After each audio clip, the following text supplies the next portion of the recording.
Oh, oke.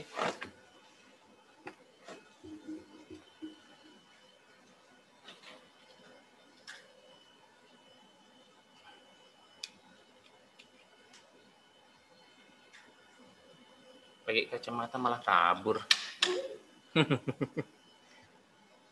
Bentar ya nak ya. Ini Bapak belum sempat sisiran lagi lah, Jen.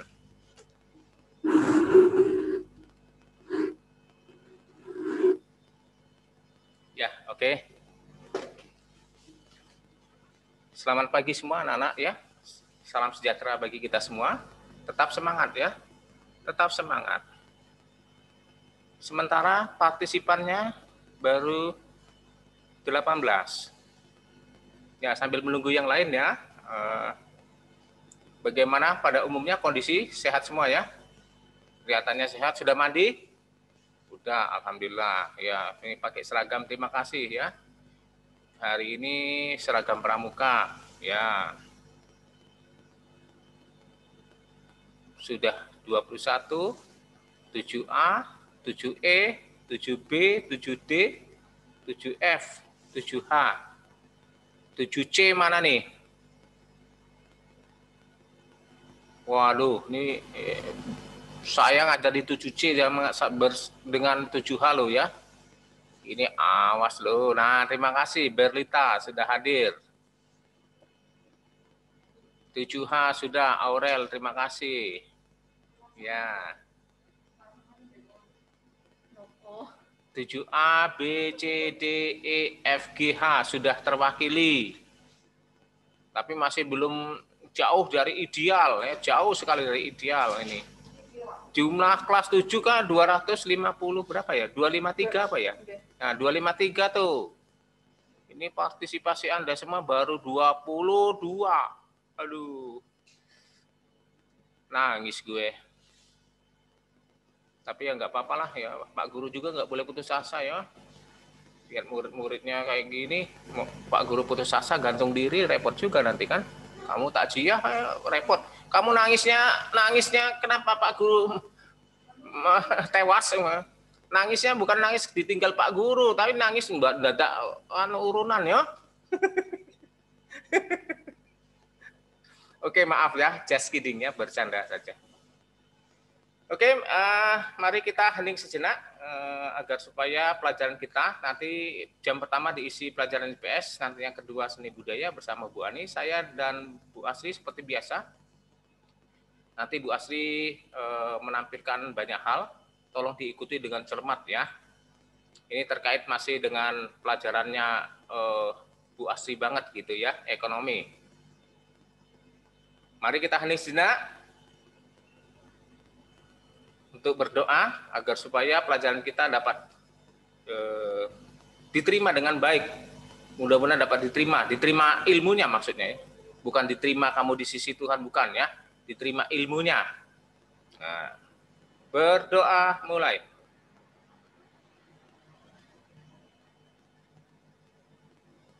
Cukup, terima kasih. Sekali lagi, tetap semangat. Itu yang penting, nak. Tetap semangat. Apapun yang terjadi. Wong kita itu hidup di dunia kan istilahnya hidup itu adalah pilihan, nak. Hidup itu adalah pilihan. Nah, pilihan itu membawa konsekuensi. Nah, kalau kamu tidak mau punya konsekuensi, jangan hidup, kan selesai urusannya. Selama kamu ingin hidup, siap dengan konsekuensi. Hidup adalah pilihan. Kamu mau jadi apa, itu pilihanmu. Sekarang statusmu sebagai pelajar, nak. Nah, ini pilihan ini. Nah, konsekuensinya apa? Yang namanya pelajar ya belajar dong, kan gitu. Pak Guru sebagai guru, nah ini konsekuensinya, ini panggilan ya, ini suatu kenyataan yang tidak bisa ditolak. Maka laksanakanlah tugas guru itu dengan baik. Itu seperti itu. Kalau tidak mau ya gampang, berhenti aja di guru kan selesai. Itu istilahnya seperti itu. Jadilah orang yang punya komitmen, punya tanggung jawab, ya, sehingga kamu nanti insya Allah kamu ke depannya minimal seperti Pak Guru yang ganteng ini. Oke, setuju ya? Nah, kita memasuki pelajaran, nanti disampaikan Bu Asri. Saya mengingat-ingat lagi yang lalu. Oh ya, tugas-tugas kemarin terima kasih yang sudah mengirimkan. Maksud saya tuh ngirimnya tidak usah buru-buru nak, tapi kamu sudah buru-buru ngirim ya enggak apa-apa ya. Sebaiknya kalau ngirim tugas-tugas itu japri aja ya nak ya. Saya ulangi ya, kalau ngirim-ngirim tugas sebaiknya lewat japri aja, jangan di grup lah ya. Tidak ngirim tuh tidak apa-apa, suatu ketika nanti saya lihat di bukumu, yang penting ada. Tidak ngirim tidak apa-apa, yang penting mengerjakan. Suatu ketika kan nanti kita ketemu. Kalau tidak ketemu saya parani rumahnya. Gampang ya. Ya, gampang tuh. Nah, kemarin kalau tidak salah sudah dibahas tentang PR kita, tugas kita yaitu membuat grafik harga keseimbangan atau grafik harga pasar. Pada dasarnya kemarin sudah saya jelaskan sekilas bahwa grafik harga keseimbangan atau harga pasar, titiknya itu disebut equilibrium atau disebut juga dengan keseimbangan. Bahasa Bapak, mohon maaf ya, bahasa Bapak akan kemarin mengatakan kita itu sebenarnya mengawinkan antara kurva permintaan dan penawaran. Ketika bertemunya permintaan dan penawaran dalam satu kurva, disitulah terjadi titik keseimbangan. Jadi cirinya apa nak? Harga keseimbangan itu terjadi pada saat jumlah barang yang diminta maupun jumlah barang yang ditawarkan jumlahnya sama. Itu cirinya utama di situ. Jadi titiknya, kuantitasnya itu sama pada harga tertentu. Nah, kemarin juga sudah disinggung tentang peran iptek terhadap kegiatan ekonomi ya. Kegiatan ekonomi sudah dijelaskan, ada 3, produksi, distribusi, dan konsumsi. Peran ipteknya di mana? Di bidang produksi, tidak lain dan tidak bukan namanya iptek, ilmu pengetahuan dan teknologi. Itu kan sebenarnya iptek itu timbul karena diawali dengan, kalau kamu belajar sejarah nanti, dengan revolusi industri di Inggris itu. Jadi membantu pekerjaan manusia dengan cepat. Yang dulu dibantu dengan teman kita kerbau ya, sekarang diganti dengan teman kita mesin. Jadi peran iptek di bidang produksi adalah semakin banyak, semakin meningkat, baik dari kuantitas maupun kualitas. Ini salah satunya ya. Dengan adanya iptek, berarti kegiatan produksi semakin banyak kuantitasnya, juga semakin banyak kualitasnya. Jadi maksudnya kualitasnya semakin baik. Itu salah satu dari beberapa peran iptek di bidang produksi. Lanjut yang bagian distribusi. Ya jelas namanya distribusi, menyalurkan. Dengan adanya iptek kan semakin cepat. Kamu kan tidak asing lagi ya dengan pesan online ya. Pesan terasi di pasar, 1 on, lewat online kan bisa.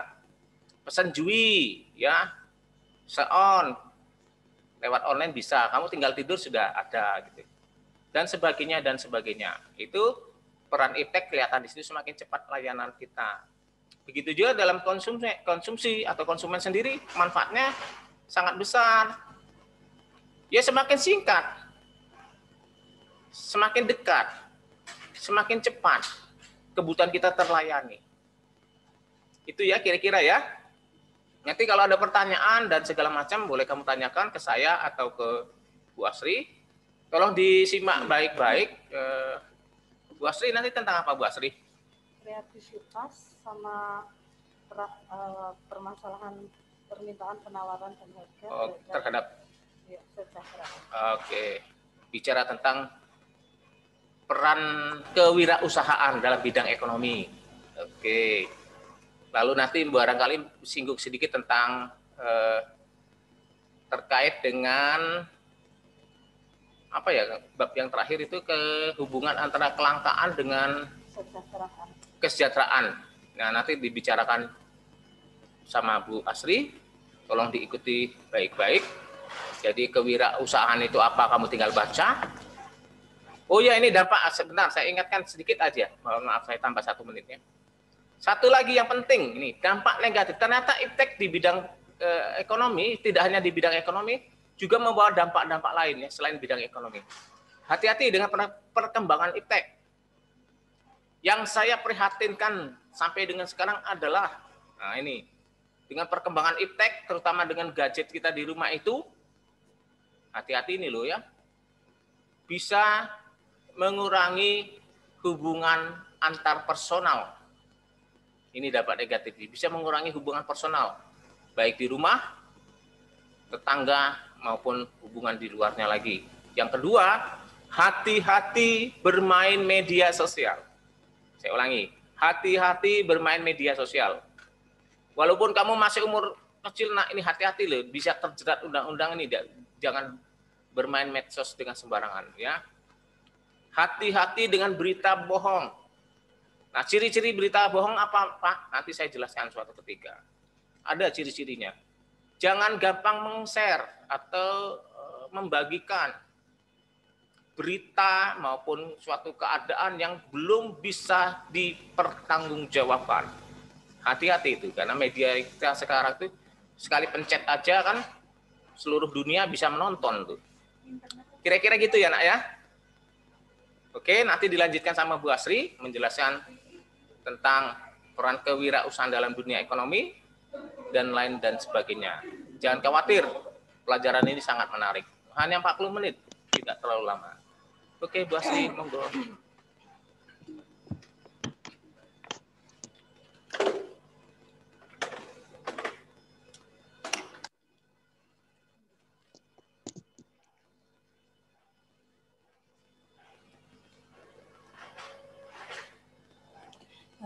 Baik, Assalamualaikum warahmatullahi wabarakatuh.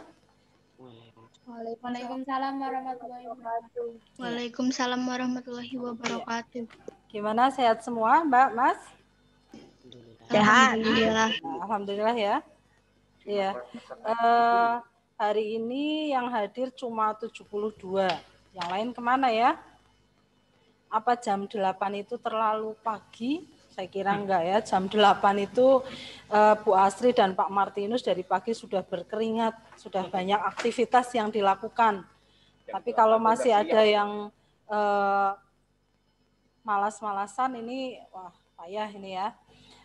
Baik, kita tidak akan membahas yang malas. Kita join saja hari ini, kita belajar. Mudah-mudahan yang lain nanti segera sadar, segera sadar untuk pentingnya belajar, pentingnya bangun pagi ya. Padahal bangun pagi itu asik sekali ya, membuat kita fresh, segar. Ya, baik anak-anak, tadi sudah dihantarkan oleh Pak Martinus apa yang sudah kita pelajari minggu yang lalu.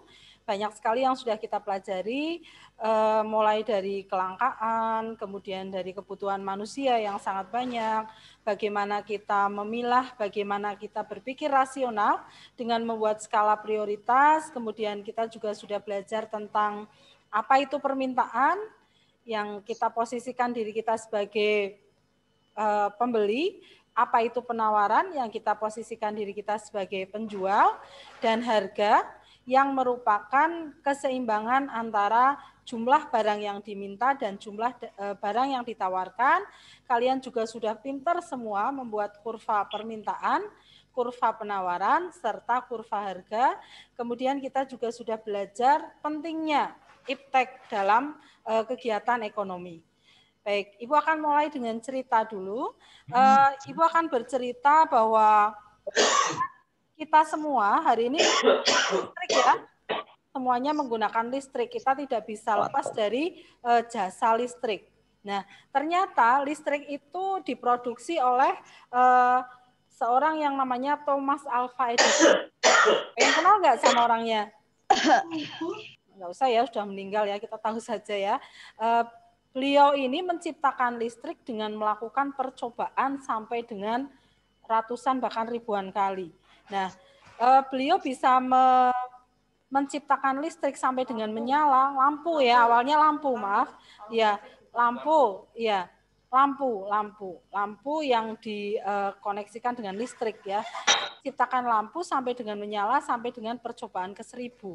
Kalian bisa membayangkan bagaimana kita melakukan percobaan sampai 1000 kali. Mungkin kalau tidak sampai 1000 kali, kita tidak akan bisa menikmati lampu. Itu kerja keras yang dilakukan oleh penemu lampu. kemudian Bu Asri akan bercerita lagi. Saya punya teman di masa pandemi ini dia membuat berbagai produk masker, ya, masker yang dibuat dengan bahan-bahan yang alami yang dihadirkan dari rumah. Ya, ini anak perempuan maupun anak putra juga suka merawat wajahnya di masa pandemi ini banyak waktu, wah daripada kotor berjerawat ya, kita bersihkan dengan masker yang dibuat dari bahan-bahan alami. Nah, ini salah satu produk kreatif yang dibuat, ini ada masker kopi ya, masker yang bahan dasarnya kopi. Nah, ini di belakangnya ada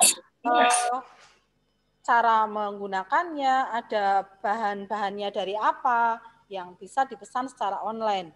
Ya, teman saya juga membuat masker yang dari apa ini?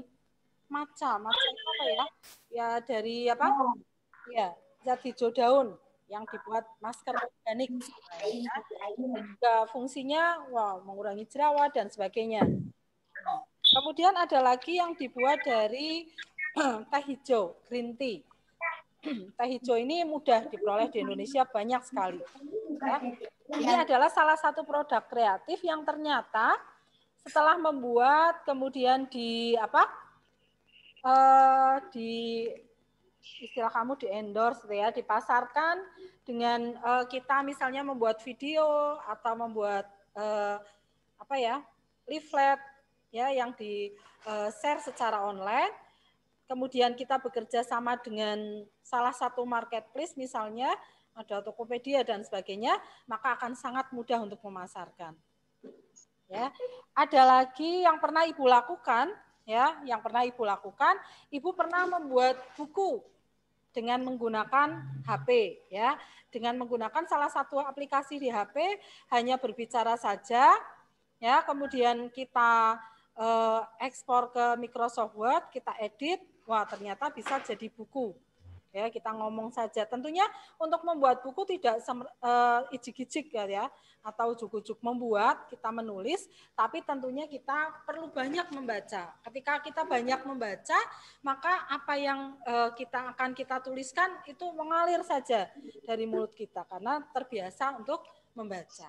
Bu Asri bukan pamer ya, tapi saya sebagai ibu memotivasi kamu. Ternyata dibuat tidak hanya saya saja, kita bergrup gitu ya, membuat. Waktu itu ada penawaran untuk rekor muri ya, rekor muri menulis cepat dalam 2 hari, itu menulis berapa. Ternyata dari Museum Rekor Indonesia memberikan hadiah ketika Bapak Ibu guru berhasil membuat buku ya. Kemudian lagi Ibu akan men-share video ya, sekarang kita menghadapi masa pandemi.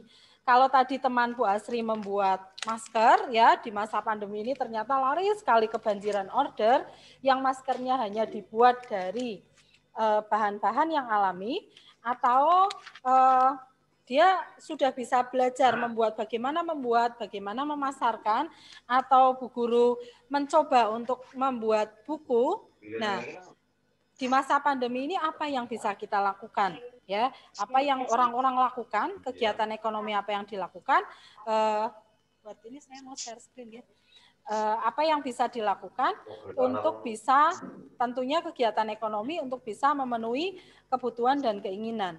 Apa yang bisa dilakukan? Banyak sekali ya, kita punya banyak sekali waktu luang.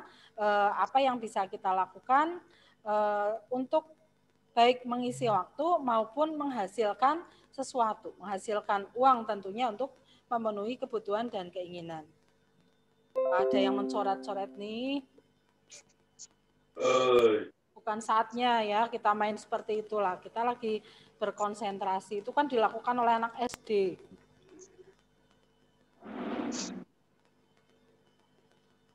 Baik, silakan dibuka buku paketnya halaman 175 sambil dipersiapkan. Kita akan melihat nanti video bagaimana sih apa yang bisa kita lakukan, kreativitas apa yang bisa kita lakukan di masa pandemi ini ya, karena banyak sekali ya orang-orang yang bingung apa yang akan dilakukan. Nah, kita nggak boleh istilahnya kamu gabut seperti itu ya. Ya, baik, akan Ibu share dulu video. Nanti sebentar saja. Nanti kalau nggak muncul videonya, bilang ya. Kita akan melihat bagaimana seorang melakukan mempertahankan kegiatan ekonominya di masa pandemi ini. Kita lihat bersama. Ya, silakan sambil mungkin disiapkan pertanyaannya, membuka bukunya halaman 175.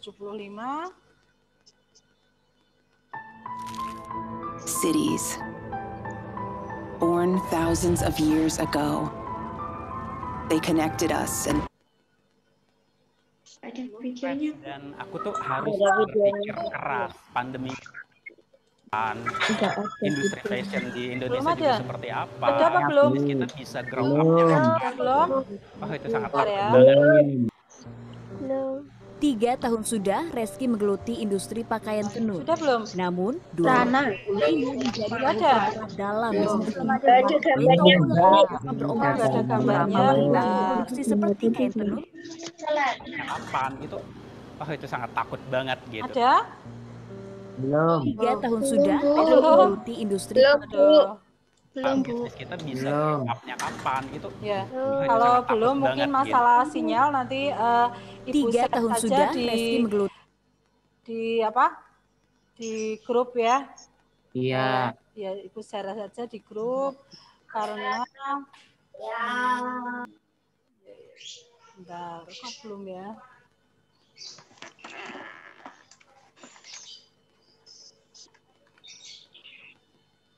Enggak kelihatan. Ya, kembali ke PowerPoint saja. Ya, enggak apa-apa.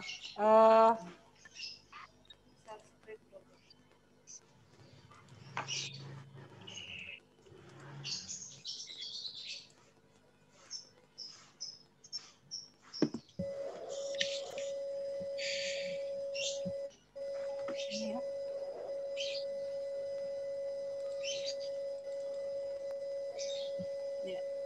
Kalau layarnya kelihatan ya, Mbak Mas? Kelihatan. Ya. Video tadi yang tidak bisa kita putar tadi menceritakan bahwa di masa pandemi ini seorang penjual baju kesulitan menjual barang dagangannya. Kemudian dia beralih dengan membuat masker, ya, atau membuat baju dengan beli 2 ada bonus 1 atau beli 1 dapat bonus masker. Itu yang dilakukan, kreativitas di sana yang dilakukan. Dan ada juga dilakukan oleh penjual makanan yang tadinya menjual makanan kemudian takut basi dan sebagainya, maka dia beralih ke usaha frozen food dan mengonline-kannya. Maksudnya nanti di sini seperti itu. Berarti ada sesuatu yang dilakukan oleh 2 orang tadi untuk mengatasi permasalahan karena tidak bisa melakukan kegiatan ekonomi secara lancar di masa pandemi. Nah, video yang kedua ini akan tapi nggak bisa. Video yang kedua ini akan memperlihatkan kepada kita kreativitas seorang anak, ya, mengumpulkan limbah jelantah, minyak jelantah untuk dijadikan sebagai produk yang bernilai ekonomi. Kita tahu semua bahwa jelantah itu adalah minyak yang membahayakan kalau dipakai kembali, ya. Masih bersama saya Angga Wisudawan dalam Kompas Kelihatan Jember. nggak Saudara, videonya? limbah minyak jelantah sisa penggorengan ternyata bisa dijadikan seperti yang dilakukan oleh seorang pelajar sekolah menengah Surabaya, Jawa Timur. Lalu seperti apa?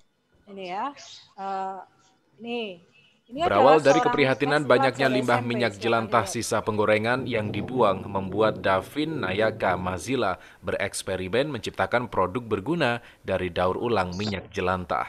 Dengan bantuan teman dan guru di sekolah, siswa SMP Negeri 2 Surabaya ini pun mulai mendaur ulang minyak jelantah. Hasilnya, minyak jelantah bisa menjadi sabun cuci. Proses pembuatannya pun mudah dan tidak butuh biaya banyak. Rendam terlebih dahulu minyak jelantah sisa penggorengan dalam ampas tebu untuk menghilangkan kandungan lemak. Setelah direndam selama 72 jam, baru didapatkan minyak jelantah yang bersih.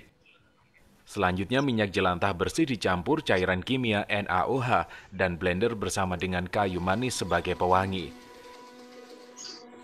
Setelah mengental, cairan dicetak sesuai selera.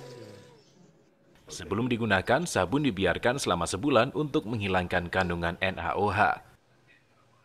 Limbah minyak jelantah juga bisa dijadikan sabun cair. Caranya, sabun padat diparut kemudian dipanaskan hingga mencair. Oke ya.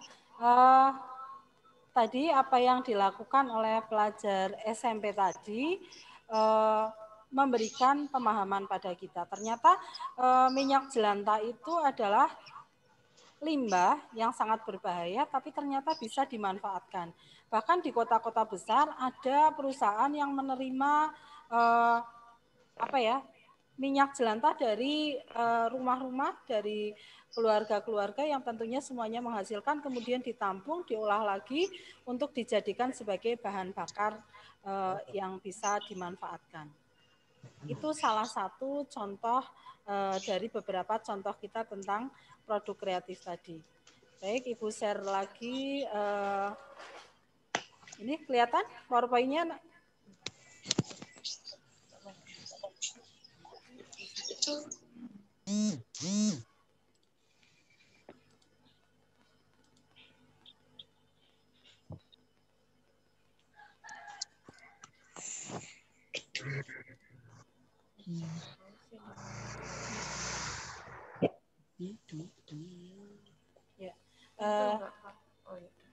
Baik, dari contoh-contoh tadi, apa sih yang akan kita pelajari hari ini? Hari ini Pak Martinus dan Bu Asri akan menggabungkan pertemuan hari ini dan besok, karena besok ternyata tanggal merah ya, kita libur, sehingga pertemuan keempat dan kelima kita gabungkan. Dari yang sudah kita pelajari tadi, kita ternyata akan belajar tentang peran kewirausahaan dalam membangun ekonomi Indonesia. Contoh-contoh tadi merupakan contoh dari kegiatan kewirausahaan.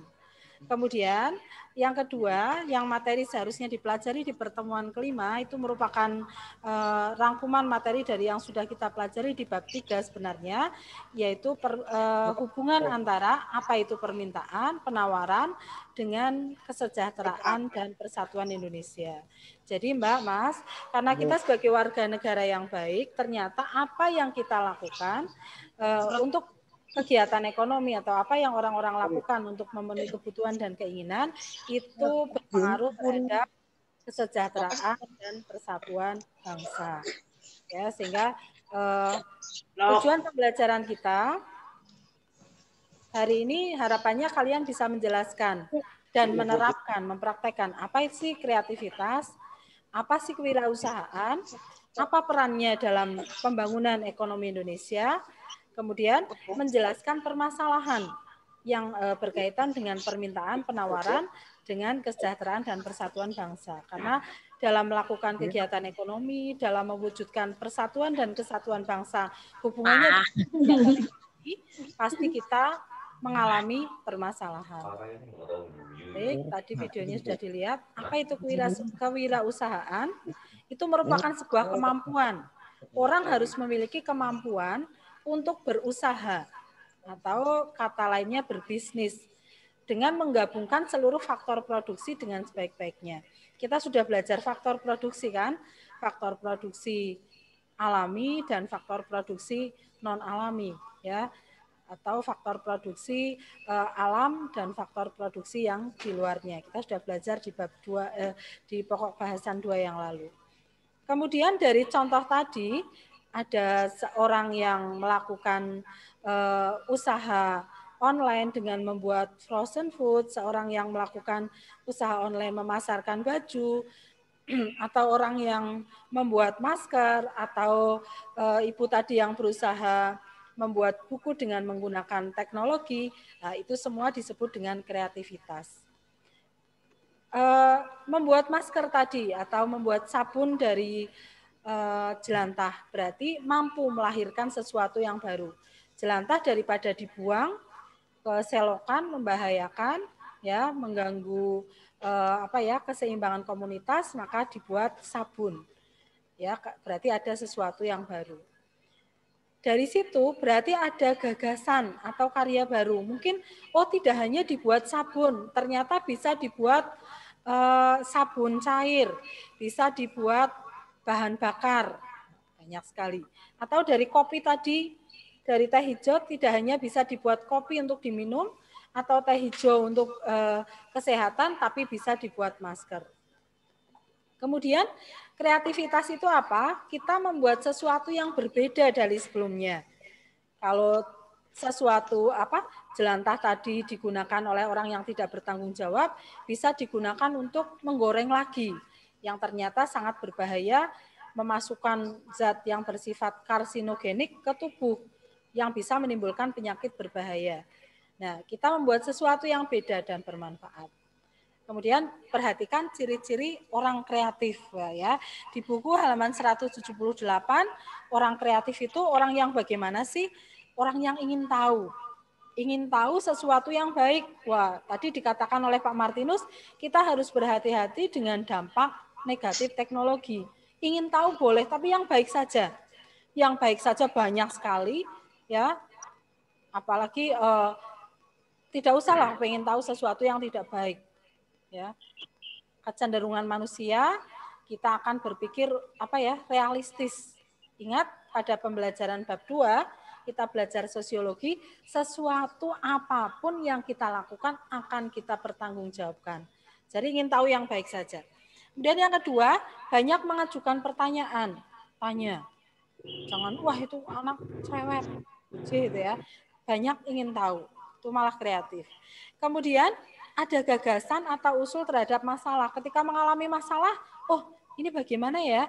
Jelantah kok banyak sekali ya. Kita kumpulkan saja. Di masa pandemi ini banyak sesuatu, kita butuh sabun cair yang banyak. Maka bagaimana caranya kita manfaatkan supaya tidak usah membeli sabun cair, tapi kita memanfaatkan jelantah. Itu sebuah gagasan. Kemudian menyatakan pendapat secara spontan, tidak malu-malu. Ya, tapi bukan ngawur ya, spontan ngawur, tapi spontan mendukung. Kemudian tidak mudah terpengaruh oleh hal negatif. Ya, tadi dampak negatif dari teknologi yang dikatakan Pak Martinus, kita tidak lantas mengikuti hal yang negatif. Kemudian ada gagasan yang berbeda dari orang lain. Wah, ini kita di masa pandemi ini banyak di rumah, daripada wajahnya kotor berjerawat, yuk kita buat masker yang alami. Kita buat buku cerita buat adik-adik kita di SD, ayo kita kumpul secara daring misalnya, banyak membaca, kita buat buku dengan memanfaatkan teknologi, bisa saja.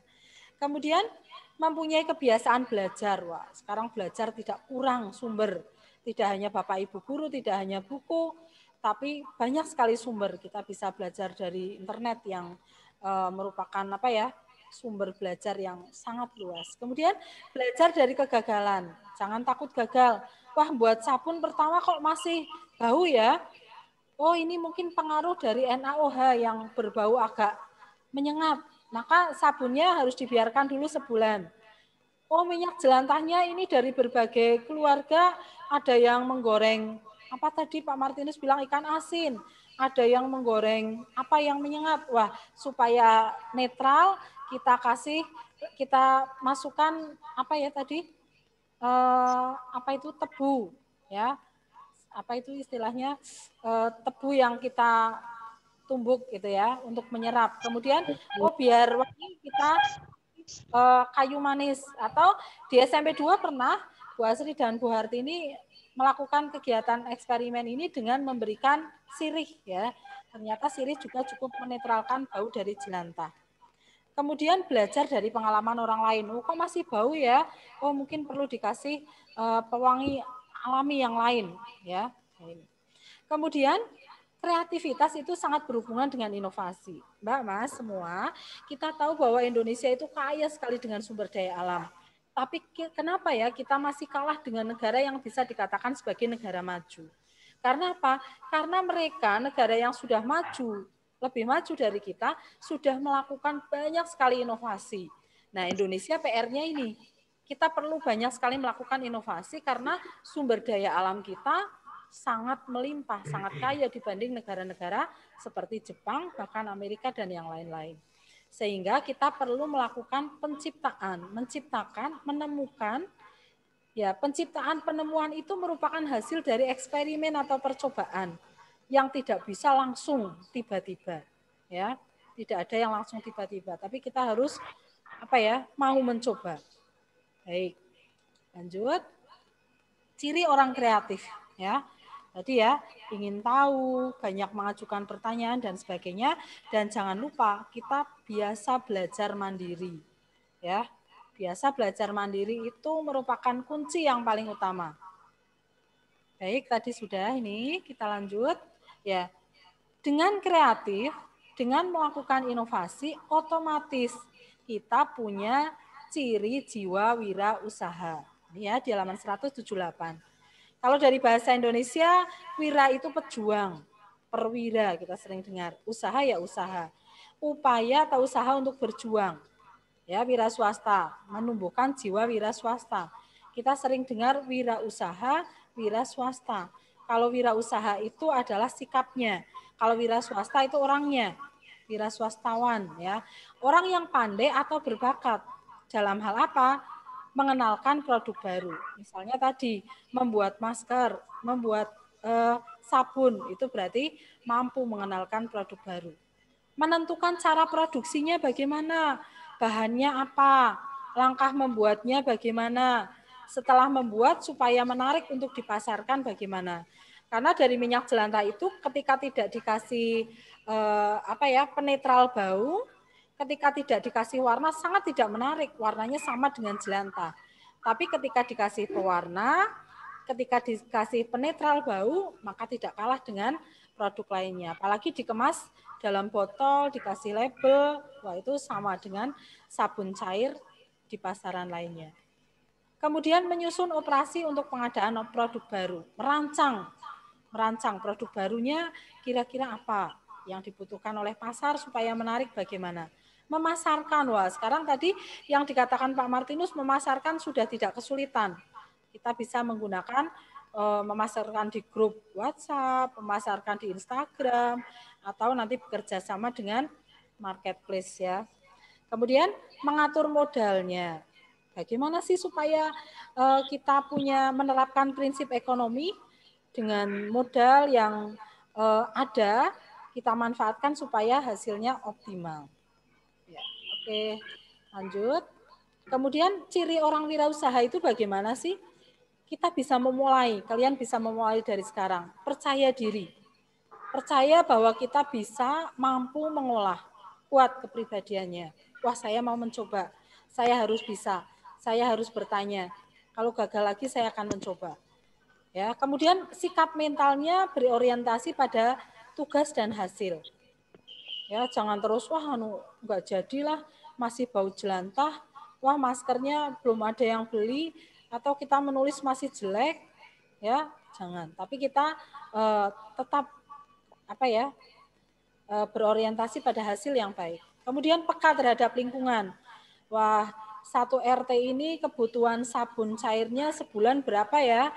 Karena kita banyak cuci tangan, maka kita peka dengan membuat yang murah. Ya, berani mengambil resiko. Ketika gagal ya enggak apa-apa, kita lakukan lagi. Ada jiwa kepemimpinan, kita mengajak teman-teman untuk bekerja sama, berkolaborasi, ya, kita yang mengajak, kemudian akan muncul keterampilan wira swasta. Berorientasi masa depan, wah di masa depannya walaupun pandemi ini berakhir, kita tetap mempertahankan kebersihan dengan sering mencuci tangan. Maka di masa depan ini sabun ini pasti masih dibutuhkan orang, ya. Kemudian mencari informasi, wah selain jelantah, selain bahan-bahan alami, apalagi yang bisa dimanfaatkan ya di masa pandemi ini. Kemudian ide baru, ada ide baru yang original ya atau orisinil. Kalau saya pribadi prinsipnya itu N3. Kalau ada sesuatu yang baru, N yang pertama itu niteni. Wanita ini itu bahasa Jawa ya. Kalau bahasa Indonesianya diperhatikan. Gimana sih? Wah, yang kedua kita tiru. N2 niru ya. Kita tiru. Wah, kita tiru. Tapi tidak hanya meniru, tapi ada N yang ketiga, nambahi setitik ya. Jadi niteni, niru dan nambahi setitik maka akan menjadi sebuah inovasi. Ya. Itu kata kunci saya pribadi. Tentunya setiap orang punya yang lain. Kemudian ada beberapa wirausahawan yang gagal dalam menjalankan usahanya. Kenapa sih gagal?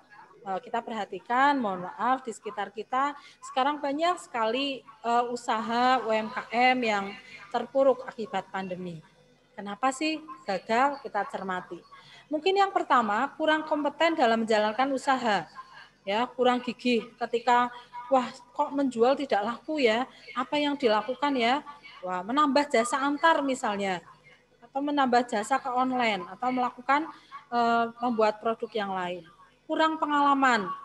Nah, pengalaman ini kita bisa belajar dari pengalaman orang lain.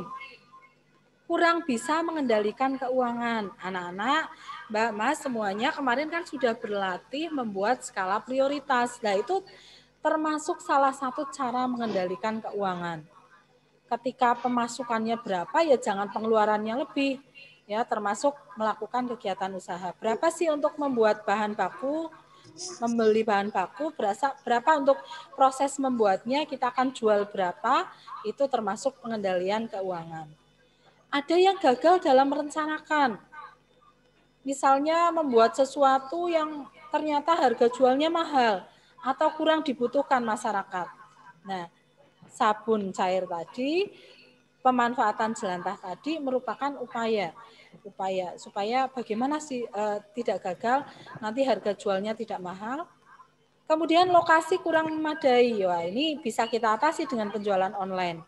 Ketika lokasi penjualan kita hanya di situ, dok menunggu pembeli, wah ini sekarang menjadi masalah kalau seperti itu.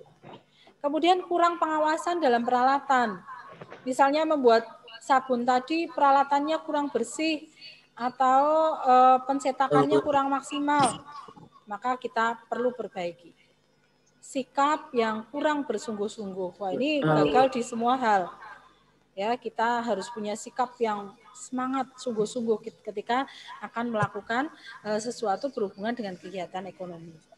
Kemudian seorang pelaku yang kurang mampu atau tidak mampu melakukan inovasi. Hal ini akan membuat orang wirausaha akan gagal. Ini harus kita hindari dan permasalahan ini harus kita atasi.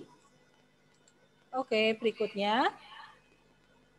Wirausaha, kalau setiap orang, setiap keluarga di Indonesia itu berjiwa wirausaha, mampu melakukan hal-hal tadi, maka ekonomi Indonesia akan terbangun dengan baik.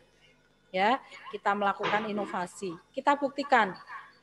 Ya, buktinya apa? Kalau kita melihat Indonesia itu maju, perekonomian itu maju, banyak orang yang melakukan wirausaha, buktinya adalah terbukanya lapangan kerja. Ya, kita tidak perlu kesulitan mencari kerja. Orang tua kita mungkin di masa pandemi ini, mohon maaf, ada yang terdampak dari pandemi dengan pemutusan hubungan kerja, tidak usah bingung. Ya, ketika melakukan inovasi, melakukan wirausaha tadi, maka akan ada pekerjaan yang datang. Ciri sebuah bangsa yang terbangun ekonominya adalah terbukanya lapangan kerja. Kalau sedikit pengangguran, banyak lapangan kerja yang tercipta, maka pendapatan nasional negara kita juga akan naik. Ya, mohon maaf, tidak antrinya, ramenya ketika mendapat sumbangan. Tapi bagaimana ya, kalian harusnya peka melihat bagaimana warga yang mengantri berjubel meminta sumbangan. Kalian sebagai pelajar harusnya peka, wah bagaimana ya caranya supaya di rumah tercipta lapangan kerja. Ya, dengan melakukan inovasi, melakukan usaha, maka kesenjangan ekonomi di Indonesia akan masalah kesenjangan ekonomi akan teratasi.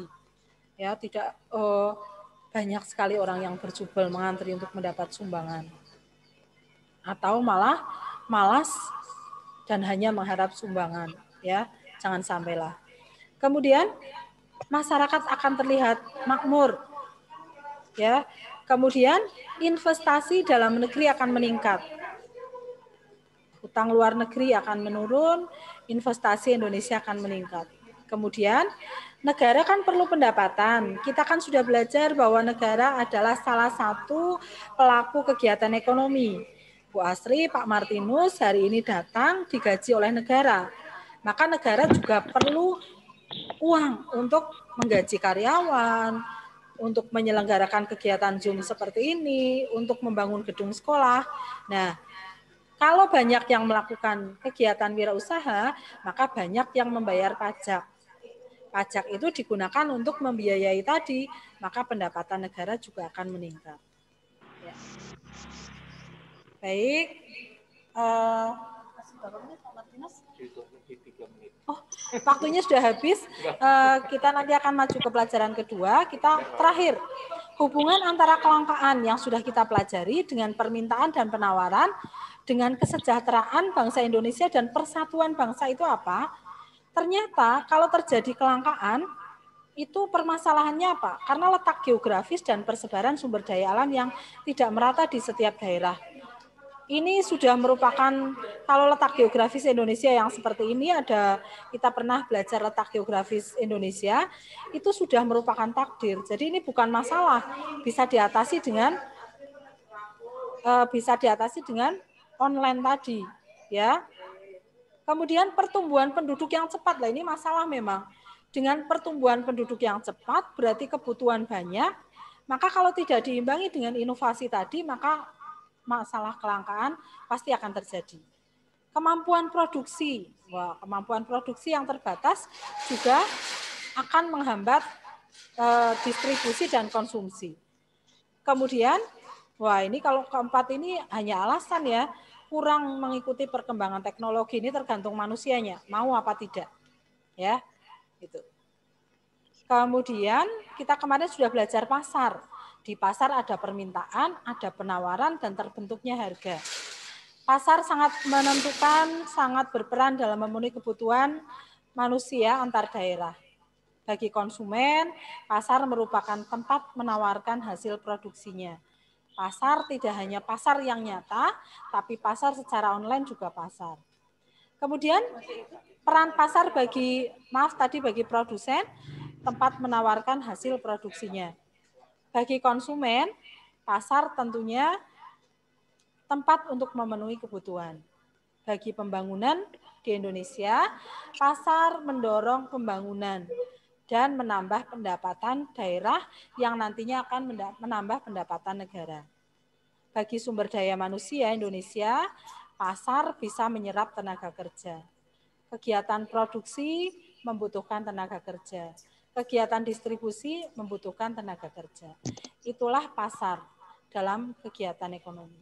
Kesimpulannya, kalau kita sebagai warga masyarakat yang kreatif, maka harusnya mampu mengembangkan inovasi, punya jiwa wirausaha, mampu mengolah sumber daya alam yang sangat melimpah, maka kebutuhan masyarakat ya merata, harga-harga akan terjangkau karena kelangkaan mengakibatkan naiknya harga. Dengan demikian kesejahteraan masyarakat Indonesia akan tercipta.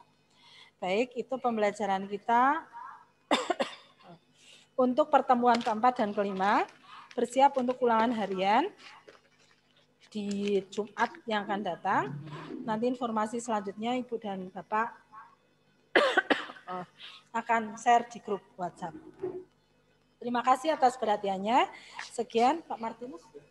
Ya. Assalamualaikum warahmatullahi wabarakatuh. Semangat belajar. Waalaikumsalam warahmatullahi wabarakatuh. Waalaikumsalam.